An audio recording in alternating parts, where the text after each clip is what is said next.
Boom. Okay. We're back in it. Welcome Next back, week, baby. episode 3, baby.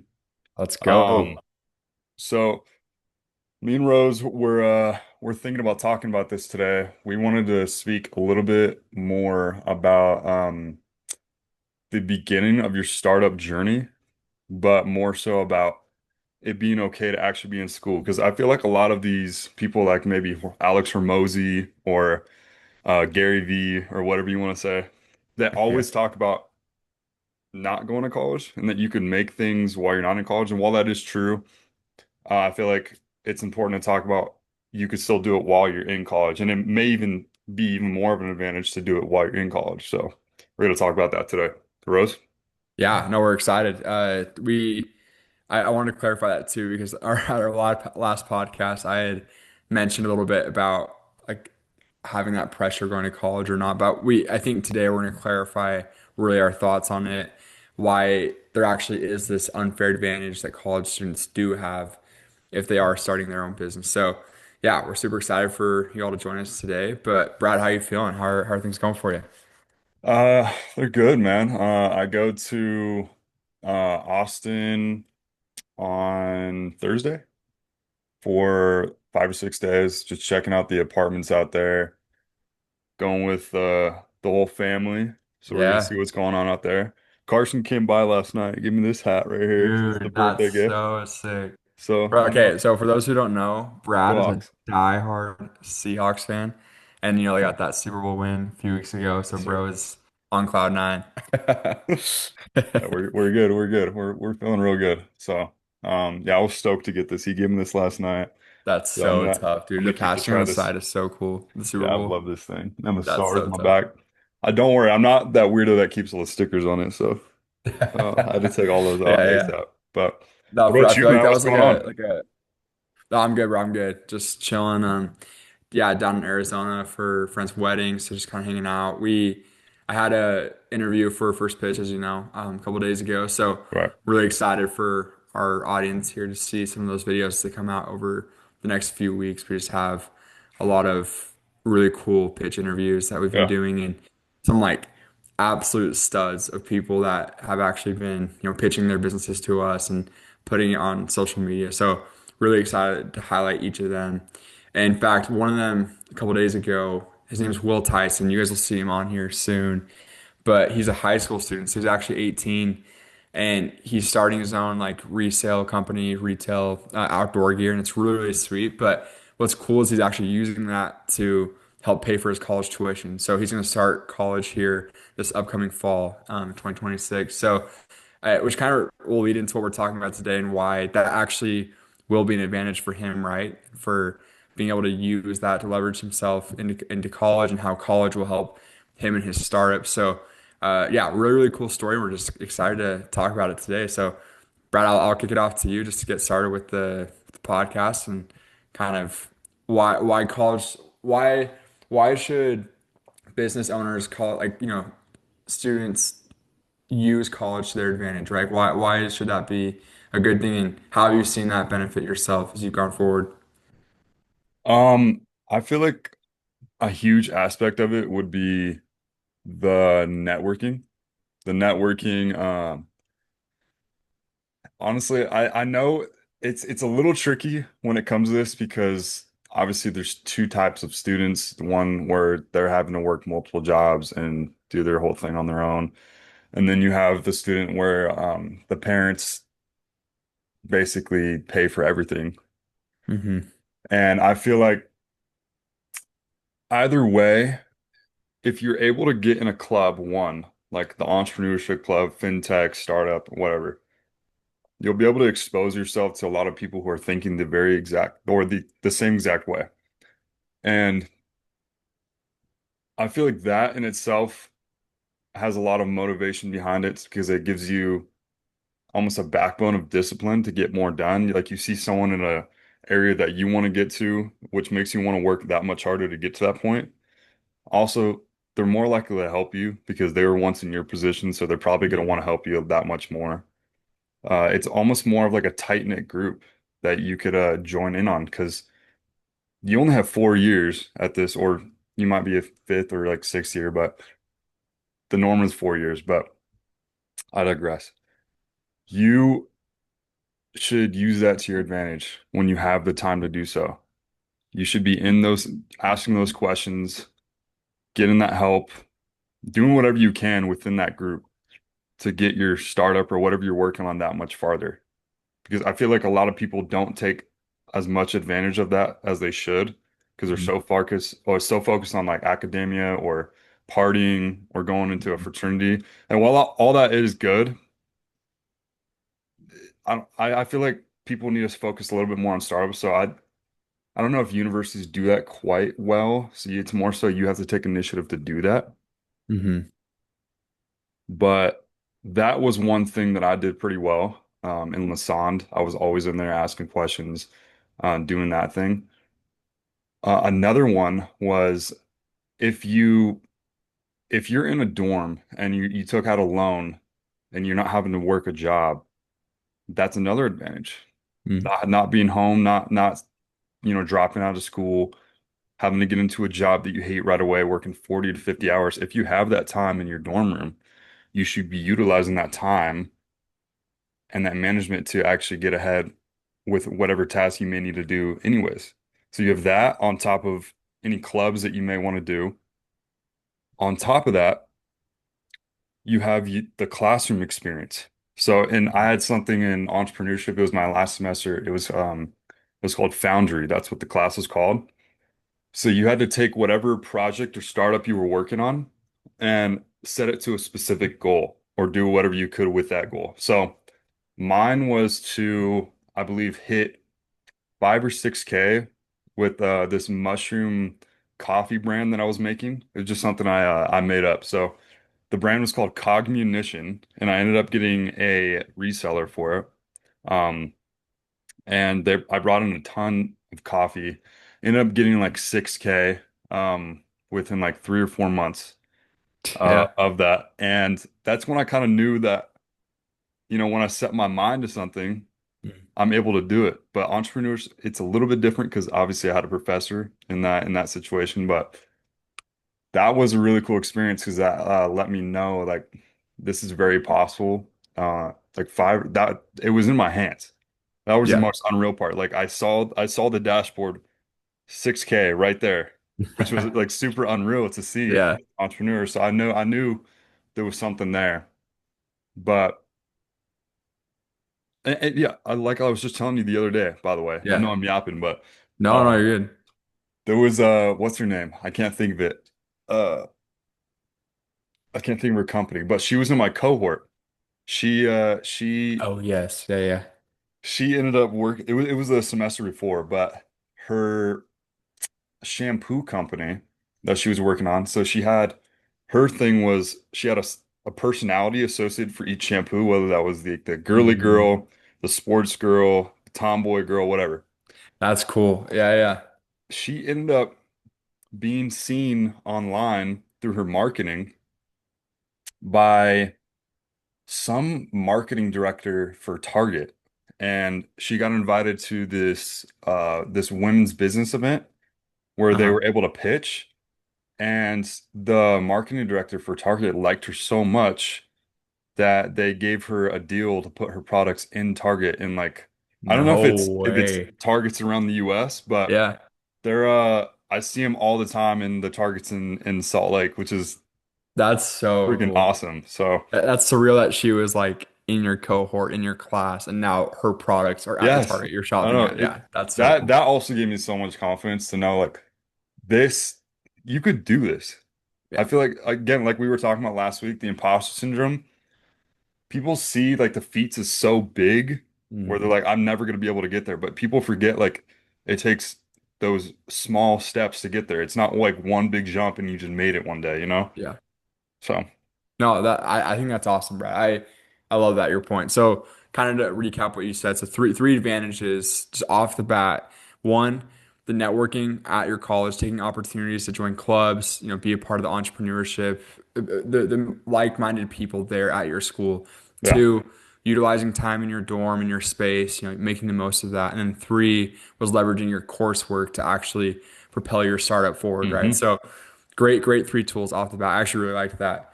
one thing I was thinking about you had said, you were like, do these things if you have the time to. And so I think it'd be important for us to share with our audience and help you guys understand that it is very, very possible to be in college and have a startup on the side. I think there's this like stigma around like, if you're having a business, you should be all in. Like you can't go Hmm. to college at the same time. Like that should be your full focus. And if once you're, obviously bringing in enough revenue where like that's the case, of course, like that's going to demand your time 24/7. But for a lot of people who are just starting up, there is this unfair advantage that Brad's talking about of being a college student at the same time. And so I want us to help clarify that you can definitely do both at the same time, like we've done ourselves, right? And so I kind of want to jump into this a little bit, like how you could schedule this, kind of like a more, technical tip for our audience. If you're a student who is, currently in school and you're kind of trying to figure out how can I, work,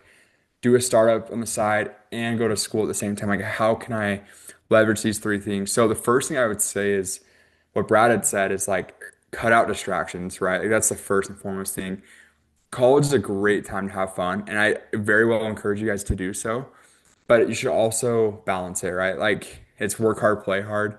I think my recommendation would be, days 1 through 5, so Monday through Friday, you're just grinding, you're focused on your career and what you're working on, and then spend those weekends to rest, to relax, to hang out with friends, go out and do things. But during that grind time, I think it's really important that you're able to schedule out and cut out all distractions, right? So that does not mean going to the bars every single night or partying every single night. And if that's what you're doing, then that's just your priorities. And yeah, maybe college isn't the best place to be doing a startup, right? Just because that's where your focuses are. But if you're really wanting to go all in, I highly recommend cutting out distractions right away and focusing on your startup. But what's really cool too, the second thing I wanted to say is if you're wanting to have some sort of steady income on the side while you're, whether that's to raise capital for your own startup or just to pay for your expenses, right?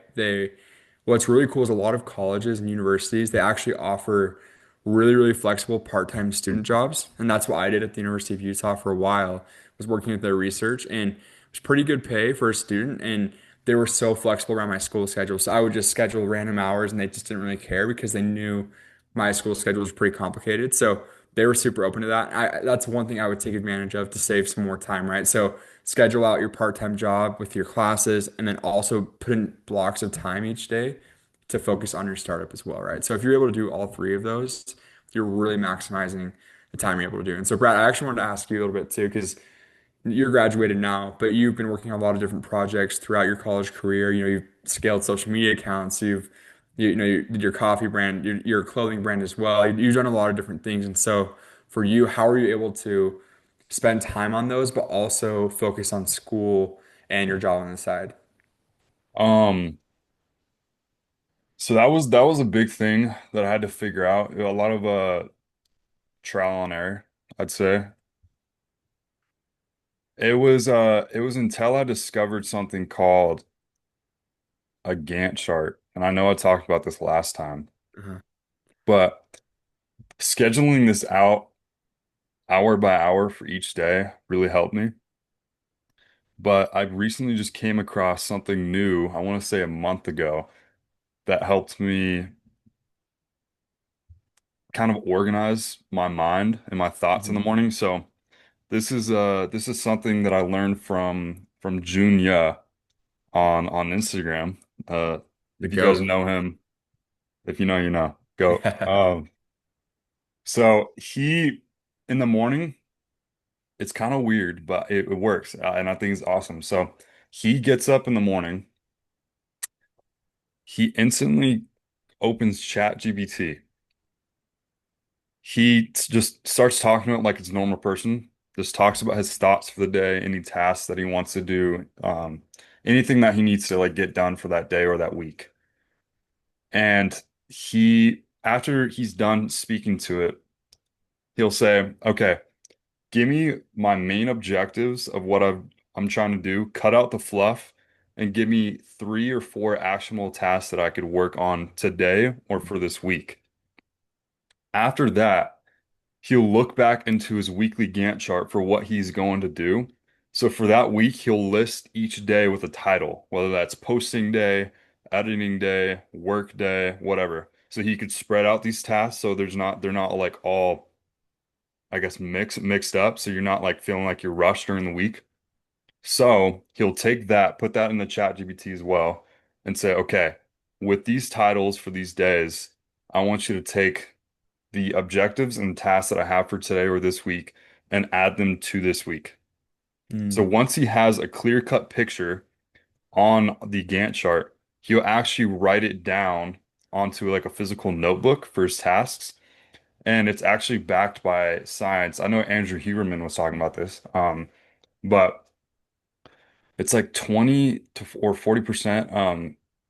I think it's something like that. I don't know if that matters, but you're a lot more prone to remembering something that you actually write down on paper instead of looking at it on a screen. It's just like when you're reading over an essay on a digital screen, you're not able to see like those errors, but once you print it out, you can hmm. see like everything is just like highlighted with your eyes all of a sudden, and you're able to see all the errors.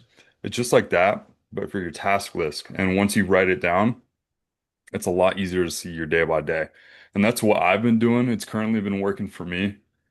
I'm able to have like a clear-cut picture of what my week is going to look like. I have the clairvoyance for what my month is going to look like, what projects I'm working on, and it's a lot easier for me. So, um, what do you think about that? I don't know if I told Yeah, you about no, that. that's yeah. You know, you told me. I think that's great. I totally agree. I noticed a big difference for myself as well when I think there's a few things you touched on. The first was waking up early and just even getting your focus in the right mind, right? Like how John, you know, he sits there and he kind of sits and he thinks about, okay, what do I need to accomplish this week in Hmm. this day to fulfill like what my goals actually are?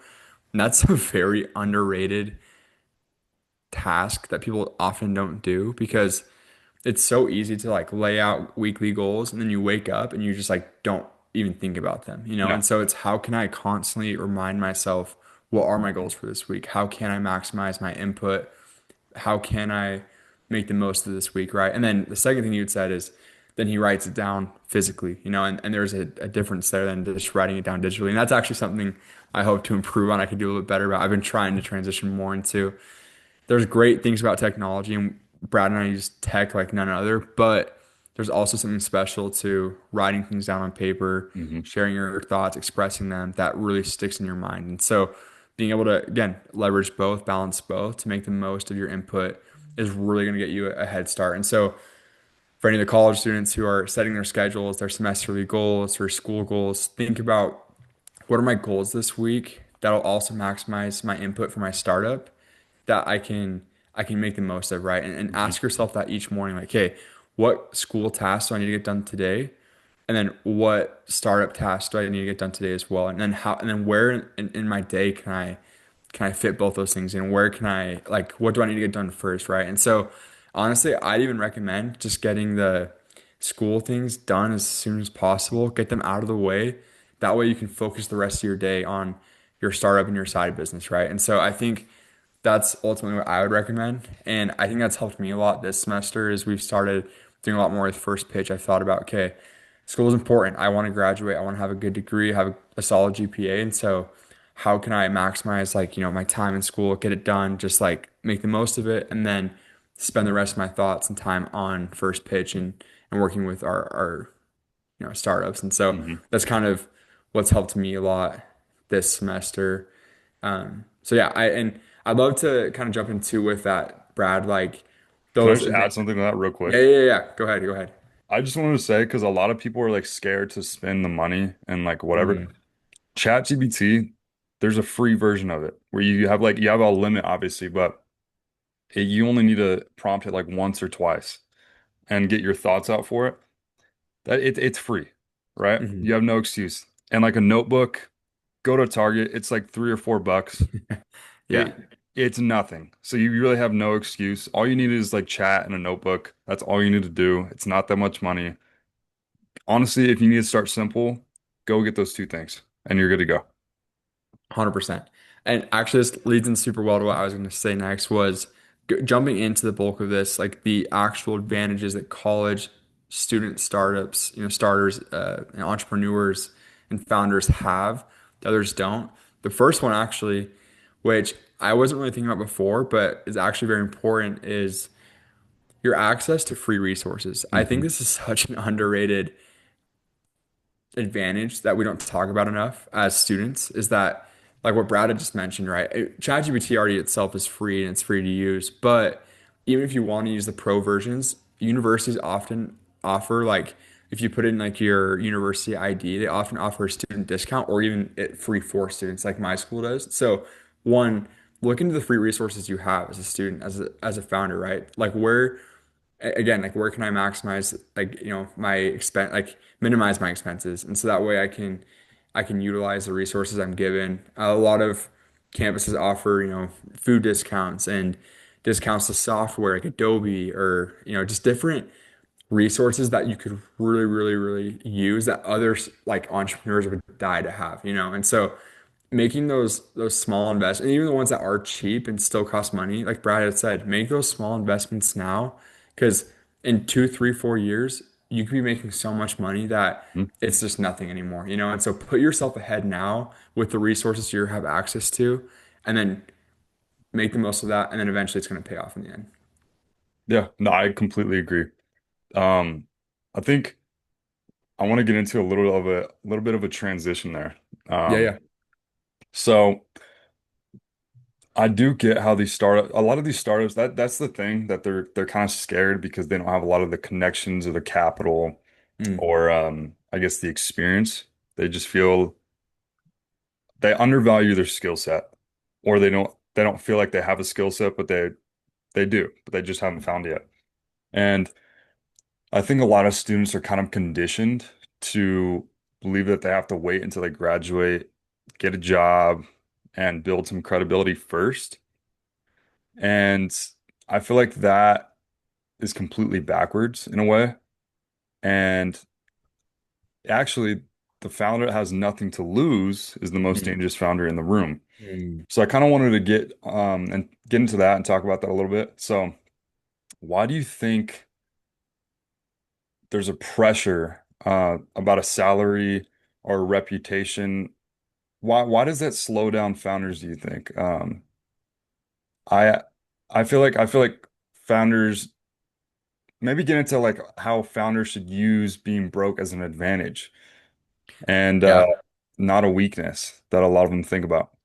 Yeah, yeah, great point. So I actually, going along with this, wanted to share a little story. So the other day I was getting lunch with a friend who is doing really well in real estate in Utah. He's fundraising a ton for a big fund he's putting together for a real estate fund. And he's 25 doing this, like really remarkable guy doing a lot. And one of the pieces of advice he gave to me when I was kind of first starting with first pitch and just like what I wanted to do was like take advantage of your youth. Like you guys don't understand how willing mentors, older adults are willing to help you just because the fact that you're young and hungry. Like they see that and they want to help you so much, right? So, um, going to your point, Brad, of there's a lot of founders out there who think I'm 22, I'm 21, whatever your age you are, and I'm in school, like I have so much to lose, but really you don't. Like you're at the age where there's so many people willing to help you out.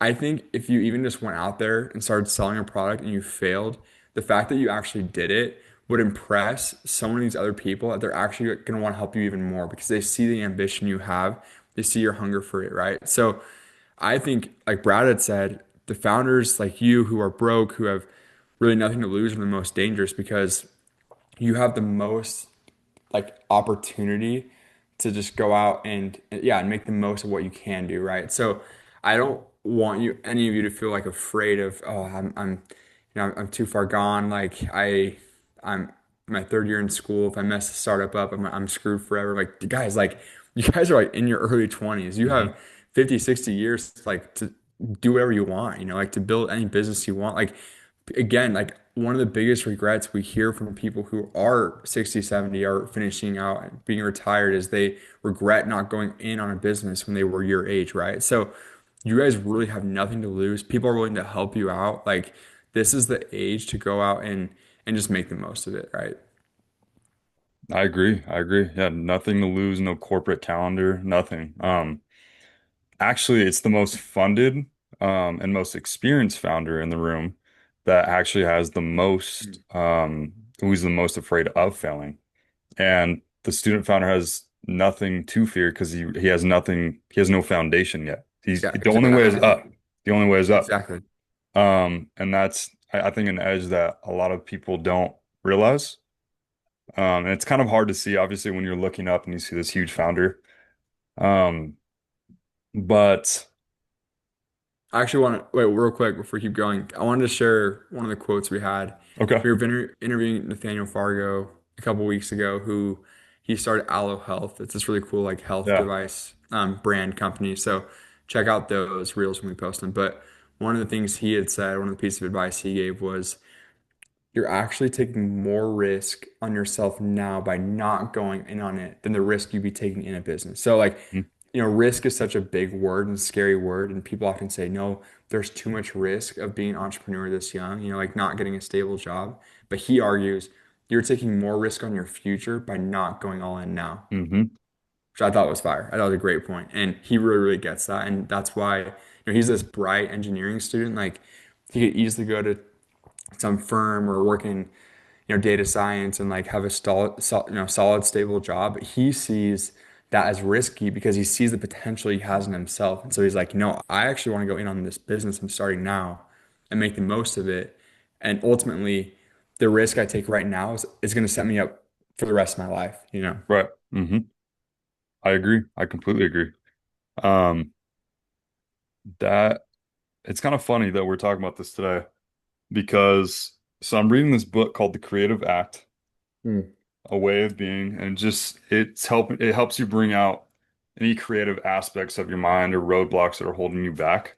So today's chapter was beginner's mind and the importance of it and how actually being new to something is your advantage because the more you know about something, the more biases you're going to have, and you're not going to be able to break out of that box because you have all these preconceived notions about Hmm. something. Whereas when you're a kid and you're seeing everything with a new light and you're a sponge, you're able to just pull everything in. And that's why children seem to be more creative than an adult because they Hmm. don't have, I guess, this database of knowledge up here where they can't really expand on something new or break out of it. So, um, let me see if I could find, let's see, it's somewhere in here. Okay, I think I found it.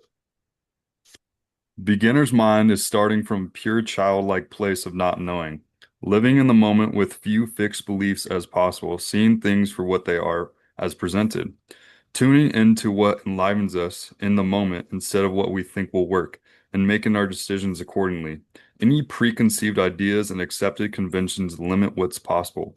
Innocence brings forth innovation. Hmm. That's fire. That's Yeah. bars. I love that. So I thought that was pretty sick. And that allows me to think again and reminds me that we're still in this, we're still doing this. We want to help founders obviously scale as well, and they could watch us as we scale. But we got to use being a new startup as our advantage and using this new knowledge as a competitive advantage. So, Exactly. And I hope these founders realize like you guys because of this like you're not behind, right? Like every successful founder started exactly where you're at right now.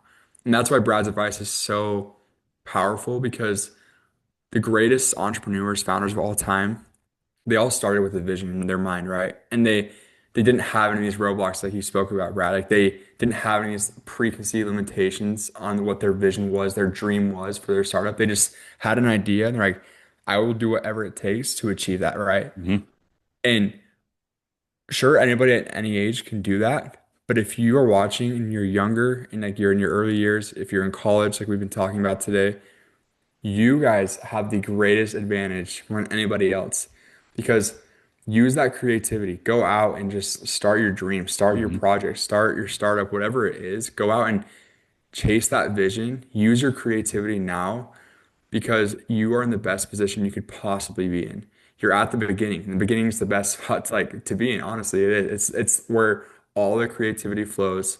It's where you again where other mentors and successful seasoned entrepreneurs are willing to help you out. You have all these advantages and resources given to you, especially if you're a college student, like we talked about today. So I just hope you all realize that you guys are in a position now where you can go be as successful as possible, better than any other like area you would be in the rest of your life, you know? So, and I think that's why First Pitch here is so valuable to us is because we're interviewing all these guys who are doing this, you know?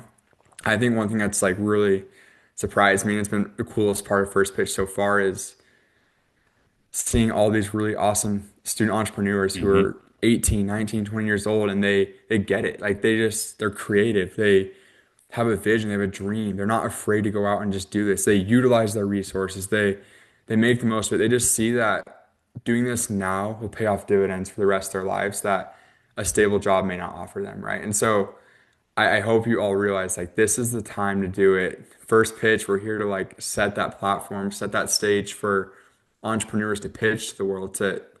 We just want, I guess, other people to be inspired by the entrepreneurs we do share on our platform because it doesn't matter if you're broke, if you're a college student and you have, 18 credit hours, if you're I don't care what your background is. Like you have the greatest advantage just because of the fact that you have a dream, you have these resources around you, and you're young. And take those and go with it, right?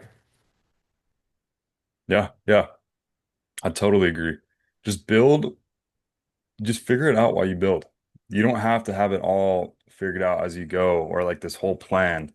The planning comes as you go Mm, because you're gonna have to pivot. Not everything is gonna be like 100% the same the whole time. Like, what was it? YouTube started out as a dating app. mm. That's Amazon, crazy to think about. what was Amazon? I feel like They were a book selling company, I'm pretty sure. yes, that's what it Yeah. was. Yeah, that's what it was. But the YouTube one, that one really got me. Yeah, I started out as a dating that's app, not crazy actually. yeah, We yeah. should do that as a segment, Brad. Like what are like brands or businesses now that are very successful where like just how different was their first like prototype or product, right? Like what I just mission, I guess. Because And it's wild to see. hmm it's very weird. So don't feel bad if you have to change certain things about Mhm. your company because it's not necessarily a bad thing. That can be the very next step that allows you to scale. Mm, So I don't, you should just stop apologizing for being early because early is where you should be. mm, You got to remember that every single founder had to start where you are. There's mm. not one that didn't because they founded it. Founding, you have to start from ground zero. Exactly. So you're not behind, you're in the beginning.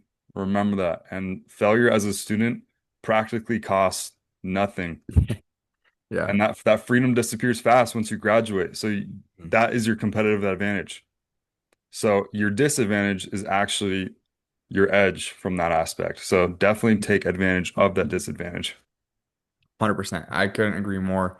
Take that and go with it. I think, again, you guys are all in a stage of life where now is the time to just do it. Just go out Hmm. and have fun with it. Like, don't, I think we often get in our heads, entrepreneurs and early founders, like we get so stressed out about this and so anxious. And there's pressure, right? But pressure is good. Pressure allows us to grow. It's like diamonds, right? If you pressure, metals together, it creates a stronger metal. And so that's why we're here is we're here to be pressured, but to Hmm. grow from it and to work hard, be out in our uncomfort zone, right? Go out and just achieve things that you all are totally capable of accomplishing. So I think just kind of a little recap from today.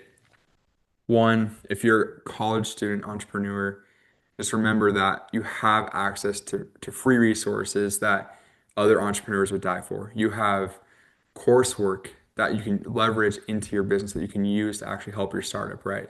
You guys have time, like you're young and you can maximize the time each week to go out and do this. You have to cut out distractions. You have to be careful with how you plan your weeks. And Brad gave some great tips today, like how to start your morning. Like just the littlest things that could go so far as a founder, right? But even if you're not a student, even if you're just a young founder, right, it's the same, right? Because you're so young, because you have a vision, because you can put away these limitations, you can go out and just really achieve anything you're wanting to achieve. And so I think that's just the beauty of entrepreneurship. That's why we're so passionate about it because like it's cool to see people just chase their dreams. Like I remember when we were at the Get Seated is like a pitch event that our school hosts, and we were there last week and just watching a couple of these companies, these founders just like pitch on things they're very passionate about. One I actually thought was like kind of interesting, but really clever too is like the Hydrate 28. It's Yeah.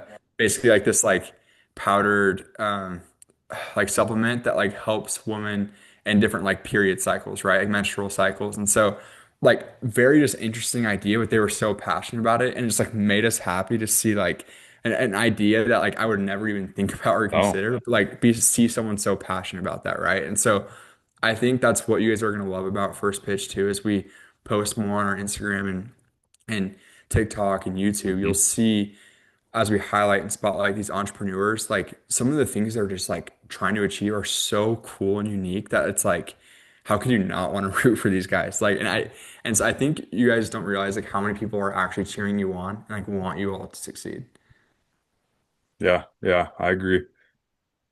I think that's a great closing statement. I love that. I think my last piece of advice is that being a founder in this beginning, it's not a limitation Mm, whatsoever when you're starting this out. And I think those who understand that and realize that are going to be the ones that win in the long term. 100%. So go kill it. Go start that idea. Yes. Go buy that notebook. Go start on ChatGPT. Write everything down. Write those ideas down and ask ChatGPT how to get that into actionable steps and get going.